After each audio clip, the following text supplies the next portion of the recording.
Have you ever wondered what the Disc Golf Pro Tour is? In this episode, we bring on Jon Reker from the Disc Golf Pro Tour, the VP of Partnerships, and he shares with us what exactly the Disc Golf Pro Tour is and how it operates. He shares with us the biggest challenges and opportunities facing the Disc Golf Pro Tour, as well as giving us a little look behind the curtain into what is the 5-year plan for the Disc Golf Pro Tour. Not only do we learn those things, we also learn some knowledge that has not been shared before. Some exclusive knowledge is shared in this episode. You're going to have to stay tuned throughout the entire episode to find out just what it is. But let's get to the juicy stuff. Let's get Jon on the podcast right now. Hi, my name is Jon Reker. I'm the VP of Partnerships for the Disc Golf Pro Tour, and you are listening to the Chain Clankers podcast.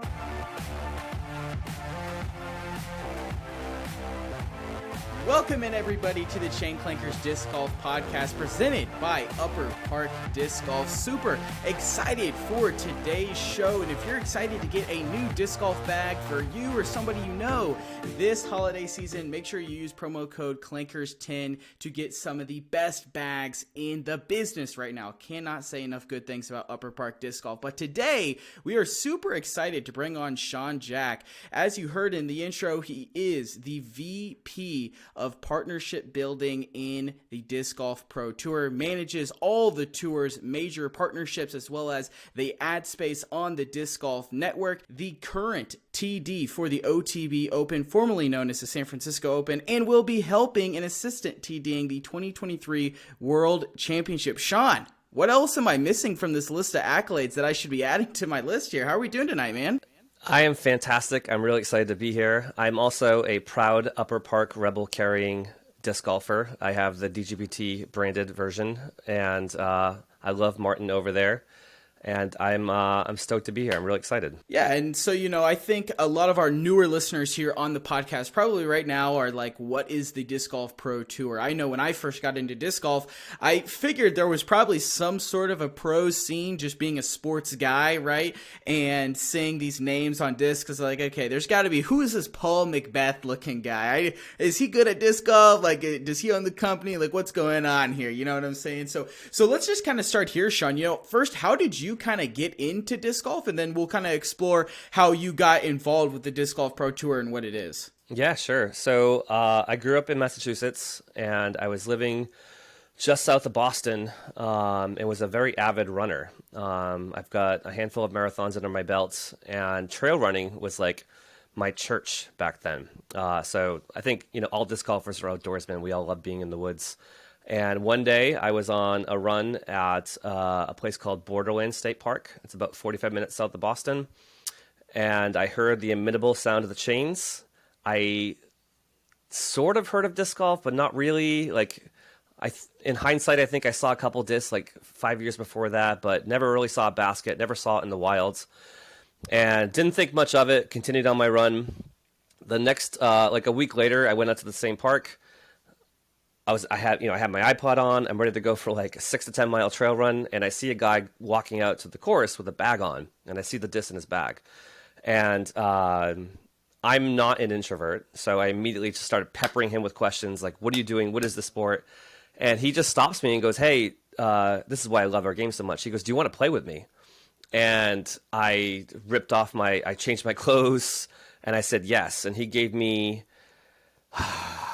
I think it was just a shark, and I don't remember what the putter was, but the shark, I was pretty good at throwing frisbees my whole life.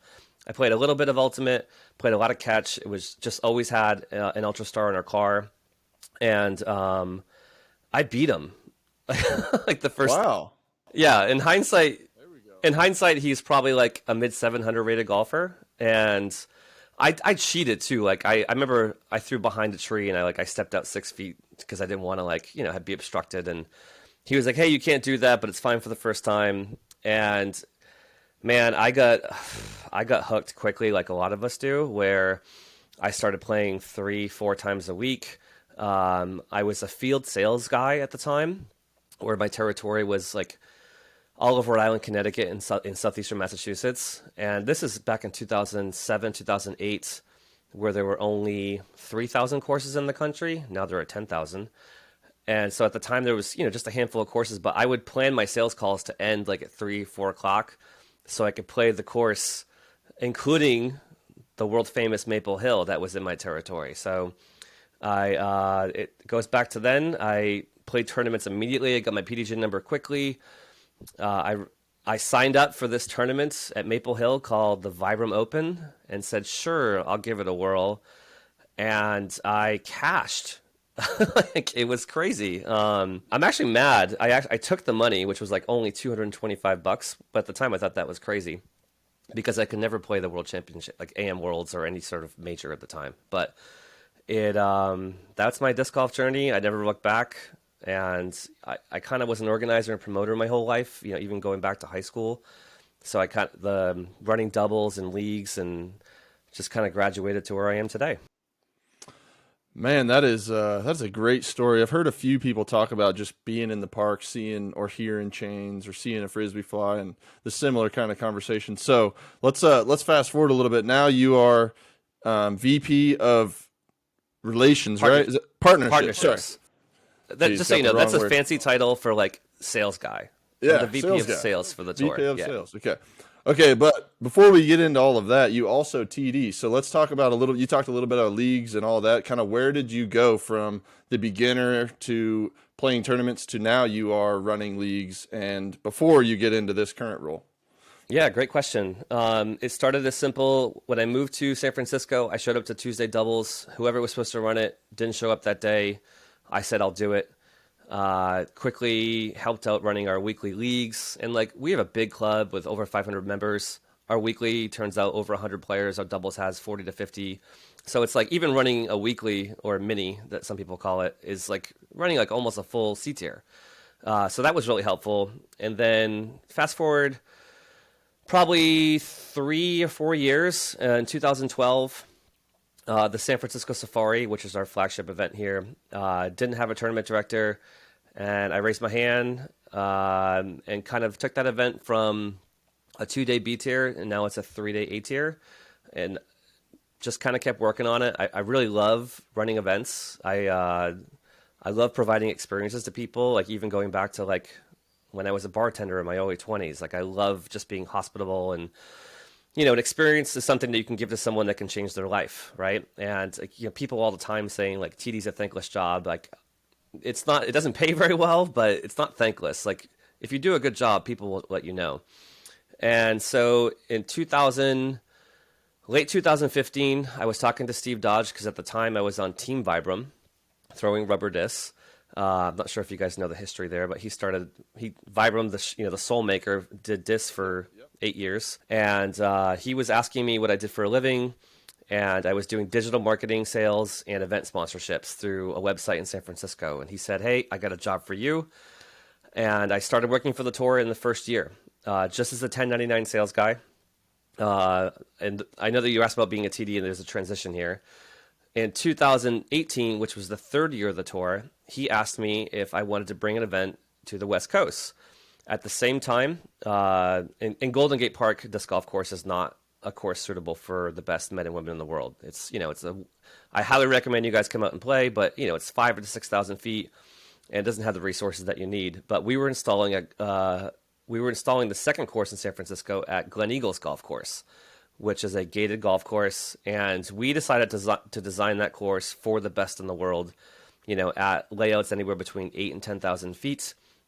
And then very quickly, with not much testing, the Pro Tour came to San Francisco in 2018 in May. And we did that in 2019. We got canceled in 2020 due to COVID. And honestly, another opportunity opened up in Stockton, California, which is about an hour and a half to 2 hours from here. The city gave me money to come, which was very different than San Francisco. Like San Francisco has the Giants and the Warriors. Like we don't move the needle for them. Right, we're too small. And the PGA Tour has been here, like the PGA Tour, not the PDGA Tour. But Stockton is a city of like 250,000 people, and they kind of swim in the space of having. They do really well with NCAA tournaments or minor league. They have minor league hockey, basketball, baseball, and so like we're right in their sweet spot. They gave us some money. The golf course that we went over gave me a better price than I was getting in the city. and we decided to move. And that's why the OTB Open has been held there. We missed 20 and 21 and 22, and we'll be returning to Swenson Park this year. So that's kind of my TD journey. Literally, but it's for people out there, I literally started running doubles, $5 doubles, and just, keep progressing and learning more and asking a lot of questions and working with mentors. And now here I am running an event that has, well over a 6-figure budget with a purse of over $100,000 and hundreds of volunteers and a core staff and a business partner. And it's awesome. Yeah, that is absolutely crazy. And if you're listening to this and your goal and aspirations are to, run some big time events, I think that is just inspiring as all be to hear that right there. And I guess a question that kind of comes to my mind before we really dive into the Pro Tours, what would you say like the biggest difference is between running the OTB Open for the Pro Tour compared to what you were running those A tiers in San Francisco? I imagine there's plenty, but how would you be able to summarize both of those events? Just one? If it takes two, that's okay. I mean, I guess if I have to say just one, it's scale, right? Because then, if I put scale at the top, then I can say like, the Safari's budget is probably about $30,000, where the OTB's budget this year is going to be $150,000. Like as far as money in, and hopefully a little bit less than that money out. I'm not including the player's entry fee because that's just a pass through, but just scale. Like, the Safari is running Golden Gate Park, which has no infrastructure. So like we have to bring in everything. Whereas, the parking is on the street. Whereas at Swenson, I have a fenced in golf course that can fit thousands of cars, 5,000 plus spectators. The course is double in length.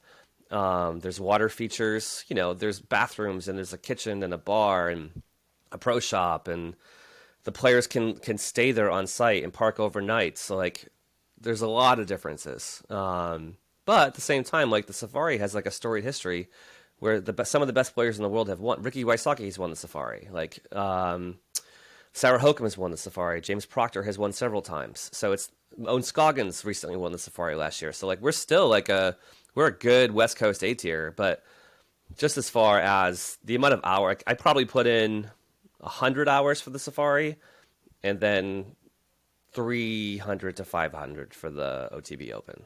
Yeah, that just consumes a little bit of time. It's yeah, labor of love. So you said infrastructure obviously helps big time when you're selecting parks and courses for tournaments. Or what is like the key, 3-4 factors you guys are looking at when you are selecting facilities, or like facilities like a golf course or say public parks for Pro Tour tournaments? That is such a poignant contemporary question for many arguments on social media, right? Is ideally, yes, every tournament would be at a beautiful wooded course, and we would have all the resources of a golf course in one, right? I think that's why Smuggler's Notch is such a good fit, because you have the resources of a ski resort, so tons of hotels, bars, and restaurants, and there's a pro shop on site and a dedicated full-time outdoor staff that like works on the mountain and the course, and 2 courses. Like Fox Run is kind of the beautiful outdoor course with a lot of OB, and then Brewster Ridge is the heavily wooded course. So to be honest, I don't want my tournament to be on a golf course. I would rather have it be on a dedicated disc golf course. And I see the comments on Facebook like, why is the only Pro Tour event in California on a golf course? I don't know where else to go. And like, if anyone out there knows, hit me up on social. My email is sean@dgpt.com. I will love to bring the Pro Tour to a dedicated disc golf facility, but the tour has become such a behemoth now that it requires a lot of resources, and oftentimes that's golf courses. I think in a situation like the Preserve, where Kale is either leasing or bought a golf course, and you can transition the whole property dedicated to disc golf, that's a really sweet spot. The Pro Tour right now is actively looking to acquire 100 to 100, maybe 1 to 200 acres to actually build their own headquarters.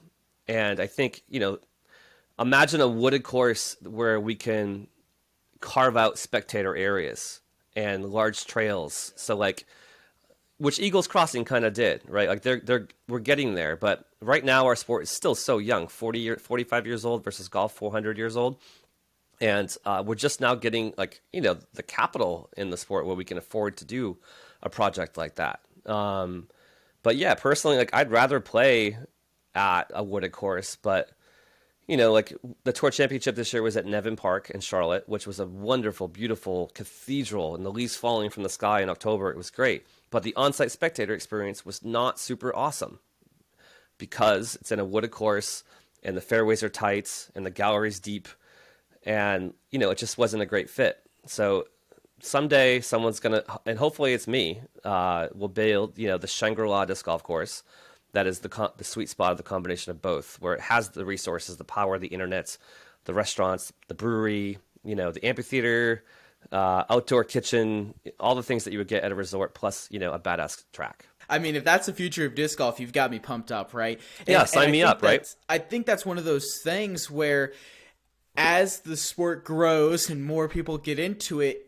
I feel like you've got nothing but challenges that lie in front of you, because how do you build a course like that, right? For us, for Trenton and I who can't get to North Carolina, I can watch it on the Disc Golf Network and be like, yeah, this course is great. But then paying to go there and you barely are able to see anything, and maybe the Wi-Fi is not great, there's nowhere to park. Like for me, really my only complaint at Worlds was, wow, parking was absolutely brutal. But what did you expect? I know Emporia because we live an hour away, so I was able to go in there expecting bad parking. So for me, there's two sides to this. One, I'm super excited for the direction the sport is going, and B, I also see challenges that I'm glad that we've got smart people like yourself who are willing to take on and aren't just posting on Facebook, right? We're actually thinking through these challenges and hopefully finding a solution. And so I guess a question I have off of that then, Eagles Crossing, it's probably the darling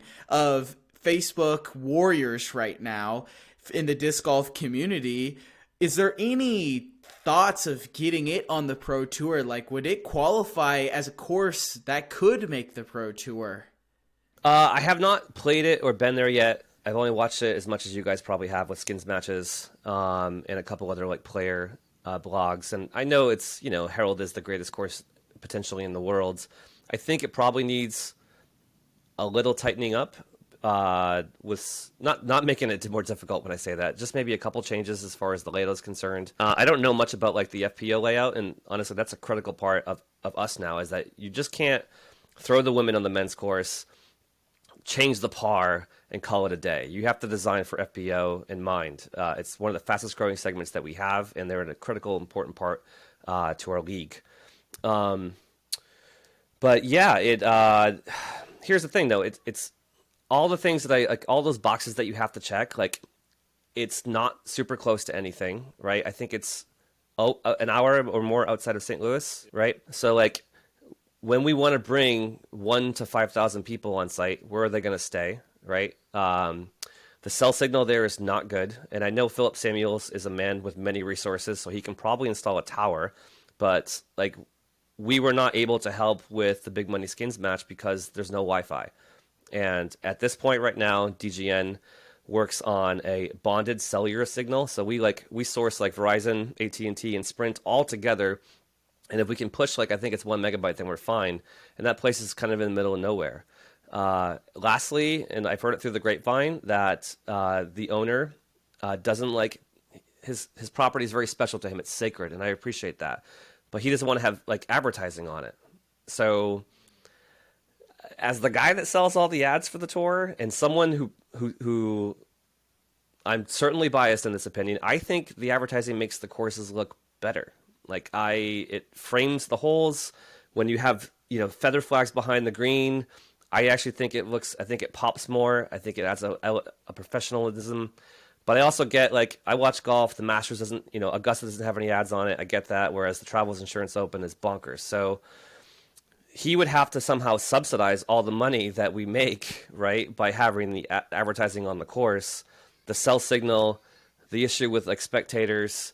So I think even just because you spend over $1 million on a course, it doesn't automatically make it ready for the tour. Plus, like there typically is a ladder that you have to climb to get on the tour, like starting it with a C tier, then a B tier, then an A tier. And I don't think they've even had like a regular big A tier event yet.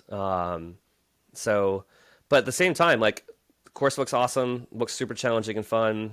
Want to play it myself, but definitely need to check some boxes before we can get out there. Yeah, those all that definitely makes a lot of sense. And the take on the advertisements, I haven't heard that one about Eagles Crossing yet, or the owner, and that is interesting. But that is, like, I would have to agree, it definitely adds like a level of professionalism almost, or like when people come in and see, like, I don't know, I saw Johnsonville Bratwurst, like a little mat in front of the tee pad in a tournament, and I'm like, man, we are going somewhere, baby. And I got excited. So, I mean, I definitely I get his side of it is sacred to him, but at the same time, like for the growth of what all of us want it to become, that is a pivotal point and something that has to happen for it to become even bigger and bigger. We need more non-endemic sponsors for more money to help the sport grow outside of just our own ecosystem.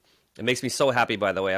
Whenever this posts, I'm going to scrape that clip of you saying the Johnsonville tunnel that make you excited and send it off to their marketing officer. Yeah, I saw that and I was like, yes. I think I said something to you, Quentin. You did. Yes, exactly. I remember we had a very distinct conversation about it because for us, like Trenton and I, right, have been fans of other sports our entire lives. We found disc golf later into our lives, and you want to bring some of those things over from other sports, right? And so when you see Johnsonville, Arby's, other companies coming in, it's like, oh, wow, if this company is willing to support what I'm into, I am going to go support that company, right? You know, Bushnell, all these other companies that come in.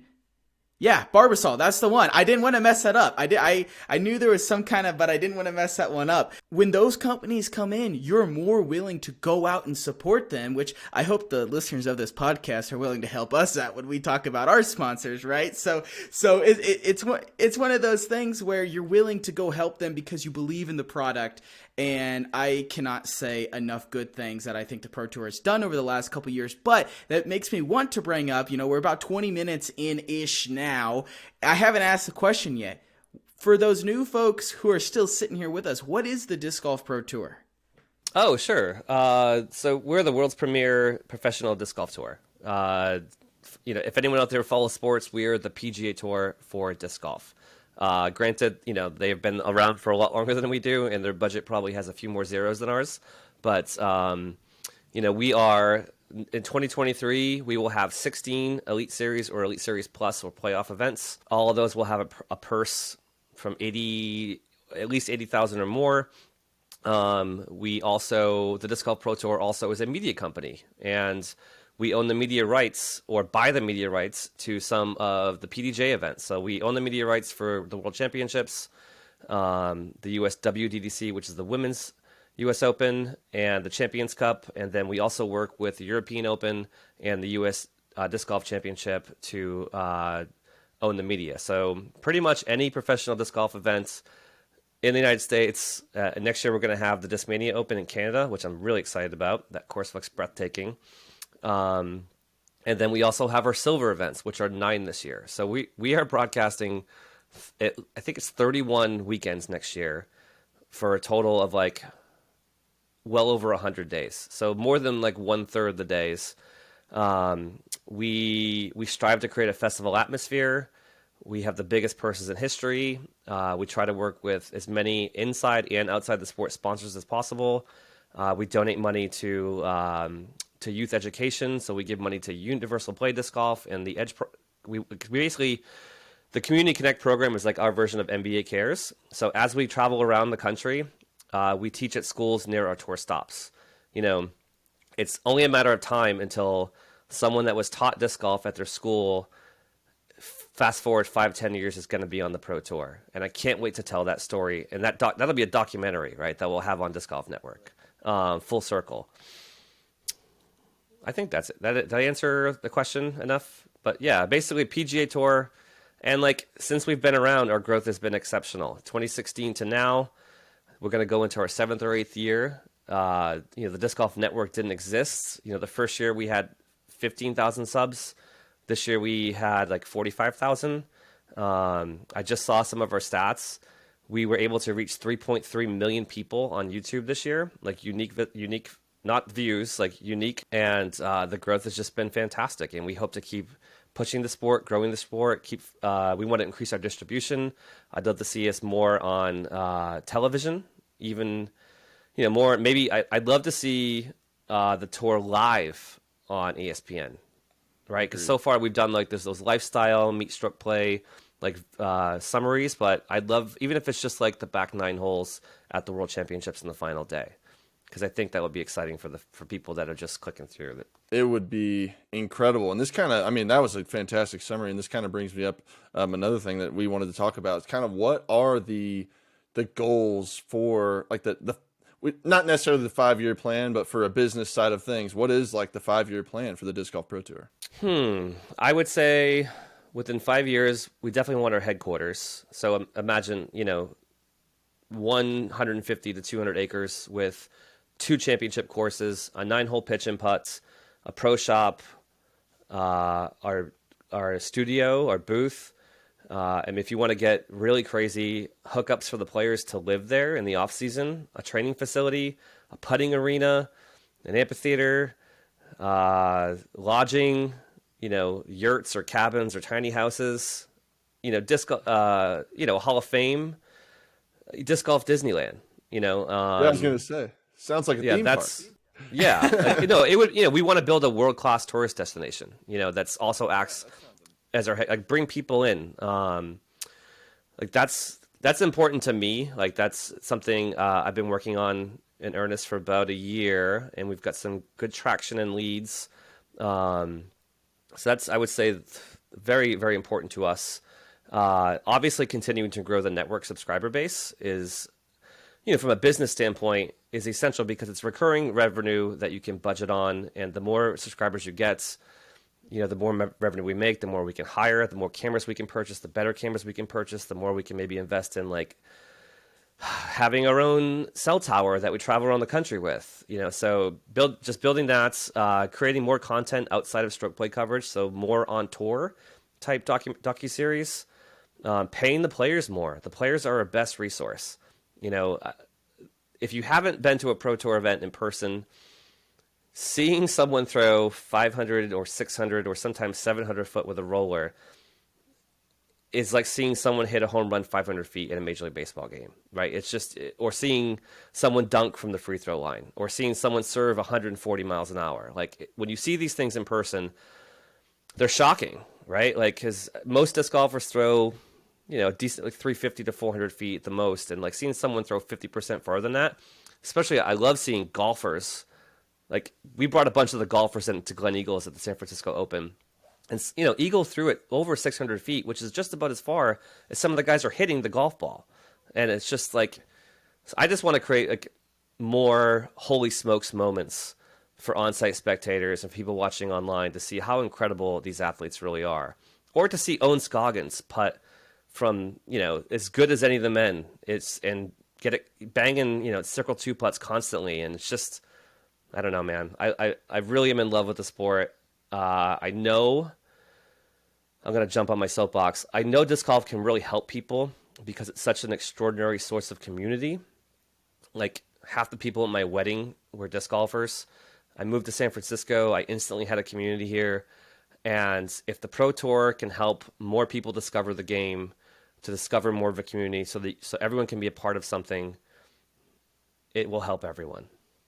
I don't know, as a listener, how you are not fired up by hearing that. You know what I'm saying? I mean, honestly, right? Like, how are you not fired up to want to go out and play right now? How are you not fired up for the 2023 season to begin? How are you not fired up for what can happen over the next 5 years, right? Because something that is interesting to me is that everybody and their mom is talking about pickleball nowadays. Pickleball is the fastest growing sport in the U.S. We are bigger than they are. It might be. Exactly. Every time somebody says that, I'm like, no, you should check disc golf's numbers on Hold on, guys. Can we talk about pickleball for a second? Absolutely. I'd love to sit on this subject. Yeah. I follow emerging sports a lot, right? Because it helps me just like who's signing different sponsorships. I think their player base in the United States may have beat us this year. And let's be honest, like there are more tennis players than there are disc golfers, and there were more ping pong players than there are disc golfers. And there were, I don't know about badminton, but pickleball found a sweet spot between badminton, ping pong, and tennis. And tennis is a sport just like golf that is hard to play, right? It takes oftentimes lessons, and it's money, the time. In order to have fun in tennis, like you have to be okay at it. Pickleball solved all those problems. You can. I'm not sure if you guys have played before, but it's fun the first time you play. Yep. It's the rules are super easy to understand.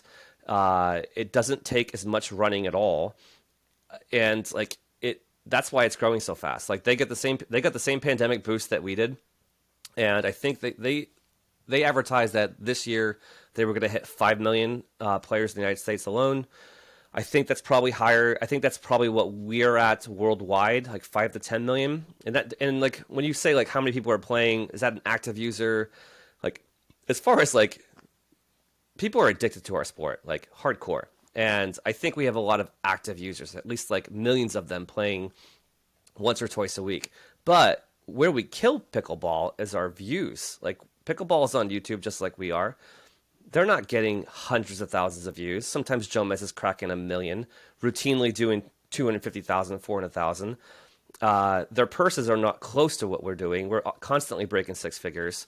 But what they have is that a lot of people that are in positions of power in the business world are picking up pickleball.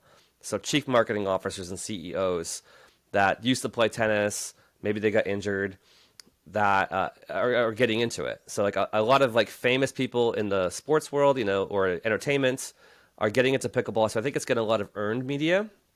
Like LeBron James buys a team, Mark Cuban buys a team, and bigger brands are getting into it simply because they play. Like most of the deals that we've done in disc golf for non-endemic sponsors were because someone in the company played disc golf. Like it usually takes, someone on the inside. Whereas pickleball now, a lot of people are playing pickleball that are 52 years old that are chief marketing officers, and they say, hey, I'm going to support the sport that I really like. And their challenge is filming we have to be the hardest sport in the world after, like, besides auto racing to film. And pickleball is just a box, right? It's just a box. But yeah, I follow them a lot. Their growth has been awesome. Kudos to them. We're trying to chase them down. I will tell you, like, I saw their partnership deck for 2022, and they claimed to have like 35 million Facebook impressions, and we had 350 million. So we outperformed them on social, at least one by a factor of 10. I'll be clicking this up. Sorry, I went on my pickleball soapbox. And I love pickleball. No, that's fine. Yeah, it's great. I mean, I remember Trent. I don't know if you've ever really played it before, but I brought Trent out to the course and just smacked him around for 20 minutes. Nice. It was kind of close.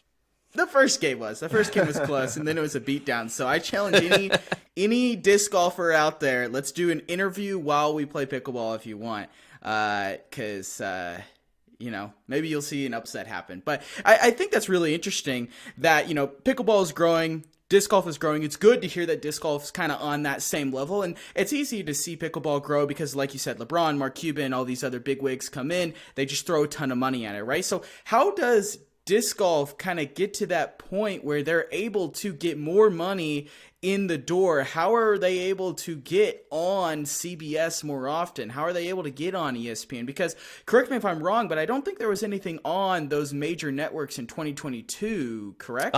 We're going to be on ESPN this month. Okay, great. Basically, a modified episode. I shouldn't be breaking this news, but in all likelihood, a modified episode of On Tour will be on ESPN2 before the holidays. So here's the thing. Those kind of programs cost a lot of money to like put together the package. Like, and it's not our core competency. Like, we're not usually doing documentary style, and like the Tour Championship narrative on ESPN2 the last 2 years has been a combination of both, because you can't just put disc golf on ESPN2 and see someone clicking through and know what they're doing. So you have to do like Disc Golf 101, the background of the players. It's like a combination of like, when you know how the Olympics is like 15 minutes of storytelling with 10 seconds of a race. So it's like kind of that hybrid. And we just have to look at where do we want to invest our money. And a lot of times it's just like making DGN better might be a better fit. So I think like the growth challenges, I think, will just happen incrementally. And I know that's maybe not the answer that everyone wants to hear, but if we just keep chipping away and growing, we've been growing insane because of the pandemic, but the sport has been growing for 15 to 20% a year in the first 40 years of existence. The pandemic probably was a 200% accelerant, and hopefully this year we return back to that 20%. Sign me up for 20% for the rest of my life, right? And then hopefully I think I think it would help though if we do get more famous people coming into play the sport, which is happening all the time. It's typically not maybe your A-list or all-star, but like, Aaron Rodgers plays disc golf, Bubba Watson plays disc golf. We're trying to develop a celebrity pro-am that we feature in the winter in a warm climate area. We can bring in some of these people. I would love to sign. I think there's definitely some partners out there or future partners that we could get that'll come into the sport. Everyone always talks about Nike. Nike instantly. Nike could make this tomorrow, right? They have the machines. And I think of a major outdoor brands, not just them, but Nike, Adidas. If they decide to come into disc golf, that would also be an accelerant to disc golf, right? It would be a big boom. So something like that. But just honestly, doing what we're doing, I think is working. The combination of the grassroots sports plus us and our media partners, which includes all the brands, and seeking other opportunities with media distribution, which we are doing like significantly. But it's just like we're a younger sport, and younger people are watching YouTube now and not traditional television. And like our YouTube numbers are as high as a lot of people's Nielsen numbers on Tuesday night. Where we're delivering. The Worlds did 125,000 views. Here's a fun fact: Worlds this year had 50,000 peak concurrent viewers. The Live Golf Tour had 60,000 that same day. So they were only ahead of us by 20%. We're a sport that has significantly more players. But yeah, I don't think there's like one perfect solution. I think it's just like everyone rowing in the same direction and looking for opportunities. I can't say that one. There's a couple other things that would accelerate the sport, like just getting more eyeballs. Like if we were able to get on a gambling platform, right? So if all of a sudden there were odds makers, if we're on FanDuel or DraftKings. Whoa. I have a problem, okay? Do not put disc golf on FanDuel and DraftKings. I am begging. Here's the deal. I will go broke. But those platforms can do it without our partnership, right? They don't need us to. No, I agreed. I would love to see, honestly, like I say that as a joke. Oh, I thought you were had a philosophical disagreement with gambling. No, God, no. God, let me make this very clear. I am all for sports gambling. I have not taken a day off since Laura Kelly has made it legal, okay? I am all for it. Having a tough night tonight, okay? Anthony Davis getting hurt, leaving the game 8 minutes in with flu-like symptoms. Tough night tonight. But we had a bonus episode about this, right, Trent? Right. If FanDuel, cool. DraftKings, MGM, Caesars, all the... If they could come in, right? If we could get a partnership, I say we as in you, the Disc Golf Pro Tour, can get a partnership with them. And I look at what they do for regular golf, right? You've got who's going to win the tournament, who's going to get top 3, who's going to get in the top 10. You've got futures, right? I'll pull on to F1 here. You've got who's going to win the championship, who's going to win the Constructors Championship, right? You take that over to disc golf. Okay, who's winning the OTB Open this weekend? Who's getting in the top 10? Who's going to win the Pro Tour Championship? Who's winning Worlds? You're just scraping the surface too. Who's going to have the most birdies? You can get into prop bets, right? Who's having the most birdies? The prop bets are infinite. What is you take? Let's talk about that guy I started the episode off with, Paul Macbeth. Is he going to have a? You could set his line at -8.5, 17 down, right? Is he going to have a 9 down? Is he going to have? You could do that with so many different people, which in turn I cannot see how that's not profitable for both people there, because it's not like football where one team wins or one team loses, right? You can have a lot of losers in there, But you can also have some winners, and it would be so much fun. It would make more people buy DGN. I guarantee it. I would actively buy DGN, pay for it every week, because I would be tapped into what's going on right now. Yeah, it would increase our watch time. It would increase our subscriber base. We've taken we're swimming in these waters now, and as you might imagine, in order to get on a sports book, there are just a bunch of different processes that you have to go through, with like data integrity with the athletes, right? Like, unfortunately, you have to actually, like, look through their bag and all that. Probably, I'm assuming. Make sure. And then, like, we're all self-officiated. Like, we're self-officiated sports. Maybe that has to change. Spotters, like tournament directors. It's not as simple as you think. It's a very mature process, but. Listen, Ultimate Frisbee is on disc golf. On gambling. Slap fighting is on gambling. Mini golf is on gambling. We're going to get there. It's just a matter of time. It's going to take a minute.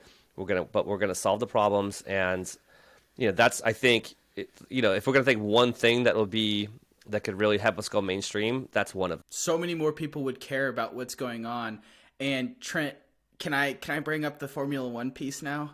Hey, is this allowed? Go ahead and say. Okay, so I've been talking about this on the podcast many times, and I literally tell Trenton about this probably 3 times a week. I think, please correct me if I'm wrong, I think something that would make the Pro Tour more engaging, more people watching, is having more of an impact on the Pro Tour champion, as well as maybe like a manufacturer's championship, right? I'm going to pull on F1 again here because they have the drivers championship and a manufacturer's championship. So Lewis Hamilton for Mercedes, he can win the drivers, but let's say Red Bull wins the manufacturers. There's so much going on throughout the year. And so I think, and please challenge me back on this idea, I think that if there was a system where, let's say, the top 50 guys and gals, maybe it's a different number for each division, they get a certain amount of points. Everyone outside of the cut doesn't get points. And then those points accrue at each event, and at the end you have the Tour Champion along with the Pro Tour Championship tournament. So that way there's more of a, hey, yes, you didn't win Worlds this year, but you were the Pro Tour Champion. Like, that has a little bit more weight to it, because I don't think disc golf is in a good place when the only thing we care about is the World Championship, USDGC. It should matter that you won the Pro Tour Championship. It should matter more to the general public that this person got the most amount of points. Look at Kristen. Killed it with points and didn't even have to go to all the events. That should matter more. We should be talking about that just as equally as we're talking about the World Championship. Please critique me. I wish everyone felt that way. You can't make up history. You have to live through it, right? So the Pro Tour is only since 2016. The World Championship goes back to 82, 83. And I think the World Championship is kind of funny because we all just have faith that tournament means the most, right? There's nothing, but it's just, we just all buy into it. It's not, it's fabricated. The only thing that makes it such is because everyone agrees that that's the World's. I think the only thing that separates Worlds from the other events is one extra day. It's a 5-day tournament versus we have a bunch of 4-day tournaments, and the purse size. But it's literally the PDGA says we've selected this location for Worlds, and therefore it's the Worlds, and the players buy into it, the fans buy into it. I think I've ran marathon. New York City Marathon's probably the biggest, most important win in the United States, but the Boston Marathon's the most prestigious. That's the USDDC, right? But that tournament's been around now since 1998, 99. And those tournaments have so many moments, right, that have been immortalized that counts, right? So, like, while I think, like, the Pro Tour Point Series and our Tour Championship selfishly should be held to a higher standard, we just don't have the history yet, right? And I think yet our purse is the biggest, right? But we just, we can't go back and say, like, 6-time world champion Paul Macbeth. And also, honestly, the Tour Championship is a unique format, right? It's a hybrid stroke play, match play. I kind of love it because the drama as it unfolds coming down is amazing, and people having to, like, throw in to make it to the next level. But I think once you see, that's why honestly we've come up with like silver events having 50% of the points, elite having 100%, elite plus getting a boost, the playoff events, like that's why we've come up with that new plan, is we're trying to create the drama as you're coming down the funnel at the end to get into the tour championship, so the players desperately want to make it. Because I mean, I'm not sure if you guys heard, Brody Smith and Thomas got eliminated in the first round of the tour championship, and it was their highest payout they've had in their career.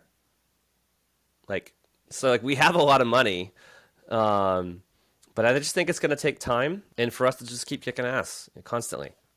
But Quentin, totally on board with you. Agree with you 100%. It's just going to take more storytelling, because I look at, like, that's our version of the FedEx Cup in golf, right? Is like the FedEx Point Series, constantly the points updates, and I'm trying to sell that as a season-long sponsorship this year. I'd love it for it to be the Barbasol, point series for the whole year. That would be fantastic. But it's just going to take time. But you're right. I agree. Yeah, that's something we kind of talked about. Like, Quentin and I work at the same place. We had lunch together today. We were trying to kind of hash out exactly what we wanted to discuss. But yeah, that was just, I mean, we both are in agreement, as you could tell, the F1 point series or just in general. But my thought was, like, how in the world can the Disc Golf Pro Tour Championship Series, like, absorb the World Championship or promote their points count towards ours? Right. Like, I'm thinking, like, to the general public, how can the Tour Championship mean more, right? Because everyone sees World Champion, like, it's one tournament, like you said. Not everyone realizes that's new to the sport, especially. But, like, how does the Disc Golf Pro Tour Championship absorb the importance of the World Championship? And I think you're right. I didn't even think about it, but I think it is just going to take time. Because like you said, it hasn't been long enough. Golf's been around for eons, and we've been around for 40 plus years. Or disc golf's been around for 40 plus years. So I don't know. I'm really looking forward to it, and I would love for the one tournament not to matter as much. Like, I get why it matters just because of the history, but right. I mean, Ricky has the same opinion as us, right? I'm not sure if you saw his takes. He's like, I was the best player of the year. He won the most points. He won the Tour Championship. He won 4 events. And I think he's also a little bit pissed that he just hasn't won Worlds in several years. And Paul wins Worlds, and everyone thinks Paul's the best player. And Rick's like, I'm out here doing it more often, performing better, and yet why is my name not held in the same lights? I think it is, personally. So yeah, he agrees with us too. I love that Kristen won everything. So for her, it was like, yeah, she's the best.